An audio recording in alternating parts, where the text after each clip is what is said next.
안녕하세요. 오늘 우리가 같이 살펴볼 얘기는요, 성경에서 아마 가장 유명하면서도 동시에 가장 고개를 갸우뚱하게 만드는 구절이 아닐까 싶어요.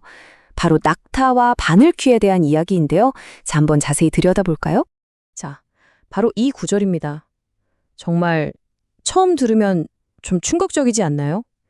이 말씀 때문에 정말 오랫동안 수많은 논쟁과 해석이 있었고요. 바로 이게 오늘 우리가 풀어볼 핵심 수수께끼라고 할 수 있죠. 그렇다면 이 구절을 딱 들었을 때 가장 먼저 드는 생각이 뭘까요? 아마 그럼 부자들은 다 천국에 못 가는 건가? 이 질문일 거예요. 부자라는 사실 자체가 구원의 길을 막는다는 걸까요? 바로 이 질문에서부터 오늘 이야기를 시작해 보려고 합니다. 자, 그럼 이 메시지를 제대로 이해하려면요, 먼저 예수님이 왜 이런 비유를 사용하셨는지부터 살펴봐야 해요. 많고 많은 곳 중에 왜 하필 낙타와 바늘귀였을까요? 이 비교를 보세요. 정말 극과 극의 대조죠? 예수님은 이걸 의도적으로 사용하신 거예요. 일종의 과장법인 셈이죠.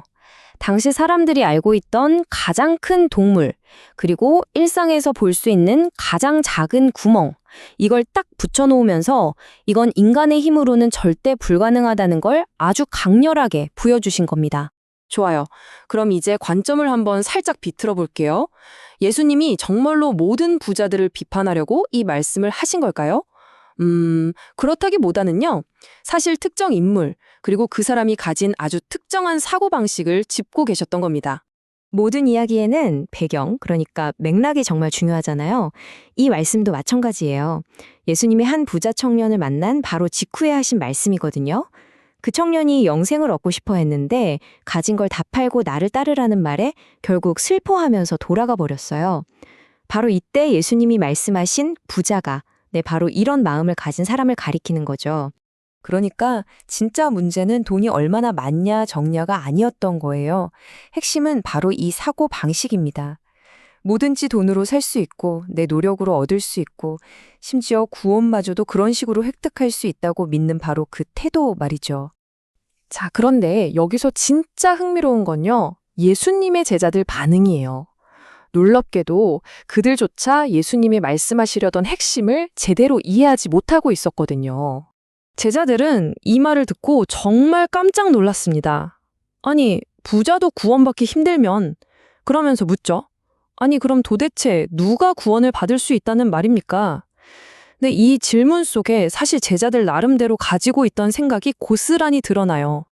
자, 이걸 한번 비교해 보세요. 정말 놀랍지 않나요?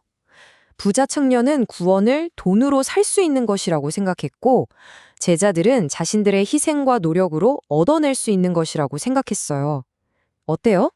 표현은 다르지만 결국 내 힘으로 어떻게 해보겠다는 점에서 동전의 양면과도 같은 거죠. 바로 이겁니다. 이게 핵심이에요. 돈으로 사든 희생으로 얻어내든 두 관점 모두 구원의 주도권이 인간에게 있다고 착각하고 있었던 거예요. 바로 이 순간 이 오해의 지점에서 예수님은 구원이라는 개념 자체를 완전히 뒤집어 엎으십니다. 예수님이 그들을 딱 보시면서 말씀하시죠. 사람의 힘으로는 불가능하다. 하지만 하나님께는 모든 것이 가능하다. 바로 이 말씀이 이 모든 딜레마를 풀어주는 열쇠이자 이야기 전체의 흐름을 바꾸는 전환점입니다. 인간의 힘으로 안 된다는 걸 인정하는 바로 그곳에서 새로운 문이 열리는 거죠. 그렇다면 하나님께는 모든 것이 가능하다는 게 구체적으로 무슨 뜻일까요? 바로 이겁니다. 구원은 우리가 열심히 노력해서 성취하는 게 아니라는 것, 돈으로 살 수 있는 것도 아니고 우리의 희생으로 얻어내는 것도 아니라는 것, 그저 하나님이 우리에게 주시는 선물이라는 거죠. 자, 이제 이야기의 마지막 부분입니다. 여기서 예수님은 약간 수수께끼 같은 말씀을 덧붙이시는데요. 이게 또 아주 의미심장한 반전을 담고 있어요. 이게 과연 무슨 뜻일까요? 바로 이 말씀입니다. 그러나 먼저 된 사람이 나중되고 나중된 사람이 먼저 되는 일이 많을 것이다. 이 말씀으로 제자들은 다시 한번 깊은 생각에 빠지게 되죠.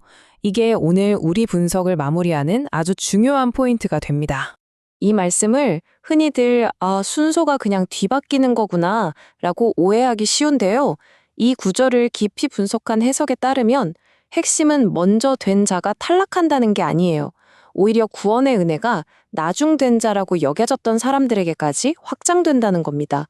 그러니까 자격 있는 사람만 받는 게 아니라 사실상 모두에게 열려 있다는 거죠. 그리고 이런 깨달음은요, 결국 우리 삶의 태도를 바꿔놓습니다. 진정한 변화는 우리의 지위가 바뀌는 게 아니라 우리의 행동에서 나타나는 거거든요. 그 행동의 동기가 더 이상 보상을 얻기 위한 노력이 아니라 이미 받은 선물에 대한 감사에서 자연스럽게 흘러나오게 되는 거죠. 자, 오늘 이야기는 여기까지입니다. 마지막으로 여러분께 이 질문을 한번 던져보고 싶어요.